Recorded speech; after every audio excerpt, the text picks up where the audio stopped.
মা কালীর আদেশ ১৬ বছরের মেয়ের কঙ্কাল দিয়ে মা কালীর মূর্তি তৈরি করতে হবে। কিন্তু এই রকম মা কালীর মূর্তি কিভাবে তৈরি করা হবে?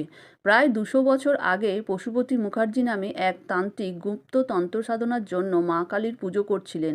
ওই সময় স্বপ্নে আদেশ পান ১৬ বছর বয়সী এক কন্যার মৃতদেহের কঙ্কাল দিয়ে মা কালীর মূর্তি তৈরি করে তন্ত্র সাধনা করতে হবে। তান্ত্রিক খুঁজতে থাকেন কোথায় পাবেন এই মূর্তি। তারপরই ঘটে অবিশ্বাস্য ঘটনা। শ্মশানে অগ্নিসংস্কার করার জন্য নিয়ে আসা এক ১৬ বছর বয়সী অপঘাতে মৃত কন্যার শবদেহ। তান্ত্রিক সেই দেহটি চেয়ে নেন মা কালীর মূর্তি বানানোর জন্য।